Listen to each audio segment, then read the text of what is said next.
लक्षण, दूसरों के दोष ही देखा करते हैं। दूसरे दिन वो गए, बोले महाराज आज तो मुंह में हाथ डाले बैठा, ऐसे ऐसे बैठा था।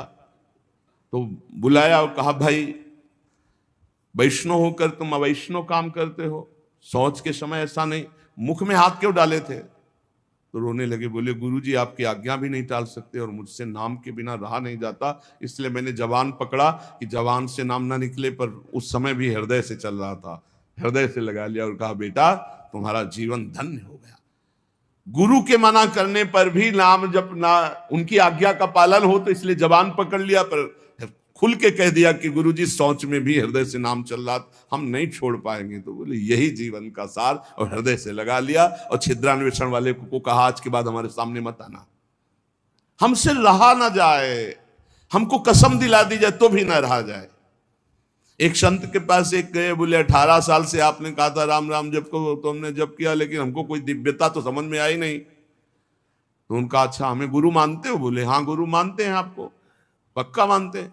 बोले तुम्हें हमारी कसम है, बस कल तक ये नाम ना जपना, फिर कल आओगे तो हम ऐसा मंत्र देंगे कि बहुत जल्दी तुम्हारे को सिद्धि प्राप्त हो जाएगी। तो ठीक है, प्रणाम करके चले, शुरू हुआ अभ्यास।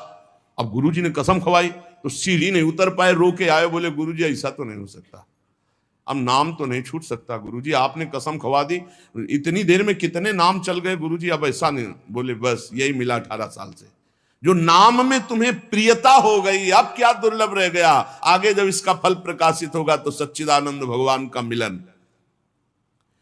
तो हमारा स्वभाव बन जाए कि रहा ना जाए बिना भजन के, हमारा जीवन भजन बन जाए।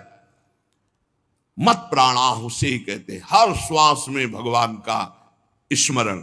गोपीजनों के लिए भगवान ने कहा मन मनस का ता, मन मनस का मत प्राणा मदर्थ त्यक्त दहिका, मन मनस का, उनका मन मैं हूं, उनका प्राण मैं हूं। गोपियों के हृदय में श्री कृष्ण प्राण है, गोपियों के मन श्री कृष्ण है, मेरे लिए समस्त देह सुखों का त्याग कर दिया। देखो भगवत प्राप्ति ऐसे नहीं होती, मेरे मन से जीवित हैं गोपियां। भगवान ने कहा मेरे प्राण ही गोपी के प्राण है, भगवान के प्राणों से अनुप्राणित, भगवान के जीवन से जीवित। ये क्यों? भगवत स्मरण, हर श्वास तो भगवान को प्राण समर्पित, हर वृत्ति तो चित्त और मन समर्पित, पूरा निश्चय भगवान मेरे तो बुद्धि समर्पित, और अहम भगवान के दासत्व में समर्पित। जब श्री भरत जी महाराज चित्रकूट जा रहे हैं तो भरद्वाज जी के आश्रम में तो उनको रात्रि में बड़ा संकोच हो रहा है भरद्वाज जी से एकांत में मिलने की, क्योंकि भरत जी को एक अंदर चुभन थी कि मेरे को ही लक्ष्य बनाकर कैकेयी मैया ने राम जी को 14 वर्ष का वनवास, तो बड़ा कि मैं ही ऐसा कलंकी हूं जिसके कारण मेरे प्रभु को इतना कष्ट, तो बड़ा सकुच कर रहे थे।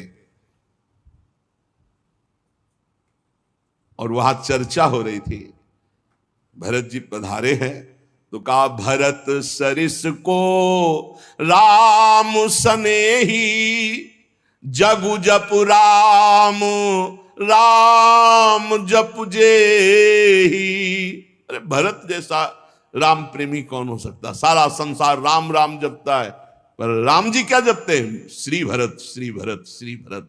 भरत सरिस को राम सनेही, जग जप राम राम जपु जेही। भरत जी के समान कौन प्रिय? क्यों? भरत जी जैसे राम जी को निरंतर जपते से राम जी श्री भरत ऐसा जपते हैं। प्रेमी का हृदय हर समय अपने प्रीतम के चिंतन में तन्मय रहता है। विलक्षणता उसी में आती जो निरंतर भजन परायण रहता है। भगवान का स्वभाव, भगवान की महिमा, भगवान का प्रभाव उस भक्त के हृदय में उतरने लगता है जो निरंतर भगवत चिंतन परायण रहता है।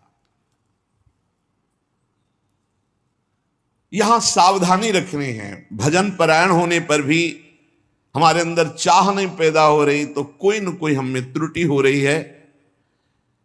जिसको अपने साध्य का पता है, मेरा साध्य क्या है, श्यामा श्याम तो फिर राजी कैसे हो रहे हो और से? जब तुम्हारा साध्य श्यामा श्याम है तो तुम राजी कैसे हो रहे हो और बात से, धन से, संपत्ति से, प्रणाम से, नमस्कार से? जब तुम जानते हो ये मिथ्या है, तुम्हारा साध्य परमात्मा है, तो तुम परमात्मा के सिवा अन्य किसी से कैसे राजी हो गए? साधना की विघ्न जिनसे हमें बचना है, ये विघ्न है। अपने आराध्य देव साध्य के बराबर किसी को नहीं रखना। ये बात समझो। किसी वस्तु, व्यक्ति, स्थान, घटना, परिस्थिति, कैसे तुम राजी हो गए कि प्रभु का विस्मरण? जैसे हम किसी व्यक्ति से मिलने में प्रभु को भूल गए तो वो व्यक्ति प्रभु से बढ़कर हो गया। किसी वस्तु के भोग में हम प्रभु को भूल गए तो वस्तु प्रभु से बढ़कर हो गए। साध्य की ओर जिसकी दृष्टि नहीं है वो साधक किस बात का?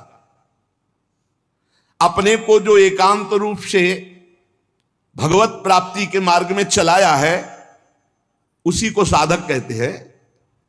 और जो हर समय साध्य को लक्ष्य रखता है वही साधक, प्रवीण साधक है। अपने कार्य में, अपनी साधना में, अपने मार्ग में दूसरे की तरफ ताको झाको मत, चुपचाप चलते रहो। साधक को हमेशा ध्यान रखना चाहिए, हमें कभी लक्ष्य को भूलना नहीं है। हमारा लक्ष्य क्या है? खड़े हैं तो हमारी दृष्टि बिल्कुल मंत्राकार, कार्य में है तो नाम जी। जब पूछे क्या चल रहा है, आपकी कृपा से चल रहा है। उत्तर यही होना चाहिए, झूठ नहीं, सत्य ही होना चाहिए। लक्ष्य को भूल गए जिस मिनट, जिस सेकंड, उससे बड़ी हानि क्या है? तुम साधक क्या हो? हानि हरिवंश के नाम अंतर परे, का हनुमंत विपत्ति प्रभु सोई, जब तो सुमिरन भजन न हुई। हरि बाबा ने एक दृष्टांत में बताया कि एक सिद्ध फकीर एक संत की झोपड़ी पर गए तो वहां गड्ढा बना हुआ था सामने और घुटनों का भी। उनका शिष्य और संत जन थे तो उनका ये क्या है? बोले हमारे गुरुजी यहां दंडवत करते हैं। कहा ऐसे चिकने चट्टान में भी गड्ढा बन गया, इतनी दंडवत करते हैं? बहुत गदगद कंठ हुए और कहा बहुत दिव्य संत हैं जो इतनी दंडवतें रोज प्रभु को करते हैं। तो आकाशवाणी हुई कि इनकी दंडवतों से मैं खुशी नहीं हूं। तो सिद्ध फकीर जो थे, संत, वो रोने लगे। इतने में वो महात्मा आ गए। अरे देखा कि संत तो प्रणाम किया, उनका दंडवती करना स्वभाव था, प्रणाम किया। वो रो रहे थे, उनकी तरफ बड़ी दुखद दृष्टि से देख रहे थे। तो उनका प्रभु आप रो क्यों रहे हैं? तो उनका तुम्हारे लिए रो रहा हूं। हमारे लिए क्या परेशानी है? हमको क्या परेशानी? बोले आप इतनी मेहनत करते हैं, इतनी दंडवत करते हैं और आकाशवाणी हुई है कि प्रभु आपकी दंडवतों से, नमन से खुश नहीं है। वो नाच पड़े। बोले चिंतन परायण बनाना बहुत अच्छा लगता है जब साधक कोई साधना में प्रवृत्त होता है। थोड़ा जाग, अपने स्वरूप पे जाग, इन सबको झटका मार। बहुत जोर का तुम्हारे पास करंट पावर है भगवान का, तुम में जो शक्ति है उसको जागृत करो। बहुत शक्तिवान हो तुम, साधारण नहीं हो, भगवान के जन हो।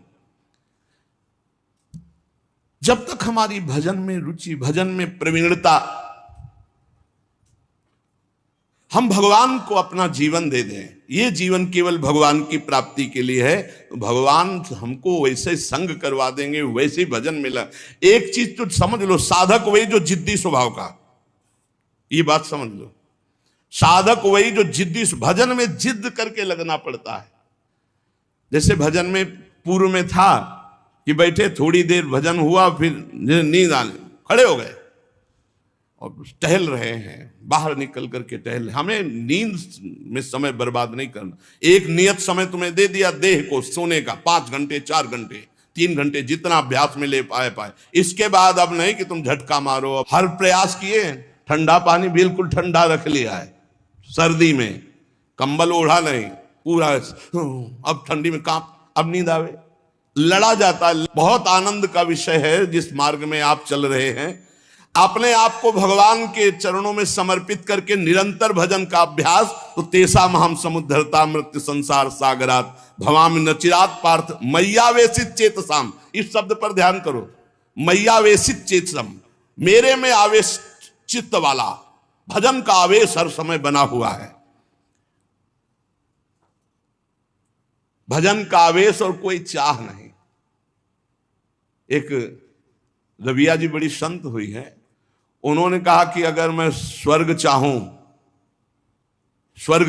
तो मुझे जरूर नरक भेज देना प्रभु, अगर नरक से बचना चाहूं तो और भयानक कष्ट देना प्रभु, पर यदि आपको चाहूं तो छुपना मत, अगर आपसे और कुछ चाहूं, सुख चाहूं तो दुख दे देना, स्वर्ग चाहूं तो नरक दे देना, अगर हमारी नरक ना जाने की इच्छा हो तो और भयानक कष्ट दे देना, लेकिन यदि मैं भजन चाहूं और आपको चाहूं तो इसमें धोखा मत कर देना। मैं आपको चाहती हूं, आप हमारे हृदय की बात जानने वाले हो। साधक जब इस मार्ग में चलता है तो उसको प्रलोभन और भय, ये दो चीजें माया भेजती है, ध्यान रखना। साधक इस मार्ग में जब चलता है तो प्रलोभन और भय, कोई भी हो, पार्वती जी तपस्या कर रहे हैं भगवान शंकर के लिए, भगवान शंकर से प्रेरित होकर सप्तऋषि आए। अब महादेवी ध्यानस्थ थी, जब ध्यान खुला तब प्रणाम किया और कहा देवी आप तपस्या में संलग्न है, बहुत कठोर तप कर रहे, बहुत कठोर तप, सूखे पत्ता एक ऐसे बिल्व पत्र पा लिया, बस अपर्णा नाम पड़ा माता जी का, बहुत कठोर तप, किसके लिए कर रहे हैं? तो उनका भगवान शंकर को पति बनाने के। हंस पड़े सब, हंस पड़ना होता है मानो उपहास करना किसी बात, भगवान शंकर को पति, अरे बरगद के पेड़ के नीचे रहते हैं महाराज, चिता की भस्म लगाते हैं, बागंबर धारण करते हैं, कोई इतनी बड़ी तपस्या। देखो हम वैकुंठनाथ भगवान श्री हरि से आपका ब्याह करा देंगे। पार्वती कोटि जन्म लग रगर हमारी, बरौ शंभुनता राम। साधक प्रलोभन नहीं, प्रलोभन नहीं, प्रलोभन क्या हुआ? वैकुंठनाथ, प्रलोभन नहीं, भय, भय दिखाया जाता है। जब ध्रुव जी महाराज चले तो नारद जी आ गए, भय दिखा, अरे वहां मुख प्रहलाद जी, नारद जी, बड़े बड़े महाभागवत, इनके जीवन में देखो प्रलोभन भय किस किस कोटि के आए, लेकिन अपनी निष्ठा छोड़ी। दुलार करता हुआ हिरण्यकश्यप कहते छोड़ दो इस हरि की बात और जो तू चाहे प्राप्त कर ले। और भय तो कितना भयानक दिया। साधक जब इस मार्ग में भजन की जिद पकड़ लेता है तब उसके हृदय में पूर्व में जो भोग इच्छा रही है, बहुत ध्यान से सुनना, वो फ्री भोगने को एकांत में मिलने का संयोग माया बना देगी। प्रलोभन, पूर्व में कोई भी भोग इच्छा रही है, सबसे पहले भजन की तन्मयता में वो भेजी जाएगी, भोगो इसे, फ्री, कोई विघ्न नहीं। आपको लगा हाँ ये तो मैं चाह ही रहा था, मारे जाओगे, आपका भजन लुट जाएगा, वो वृत्ति लुट जाएगी। भोगेश्वर प्रसक्ता नाम तया प्रहृति चेतसाम व्यवसायत्मिका बुद्धि समाधो न विधीयते। आपका थोड़ा सा अच्छा भजन होने लगेगा तो आपके पास भेजे जाने लगेंगे लोग, ध्यान से सुनिए, बड़े भजनानंदी है, ले सेव अंगूर, ये ले वो ले, ये रुपया की गड्डी, कभी कोई जरूरत हो फोन नंबर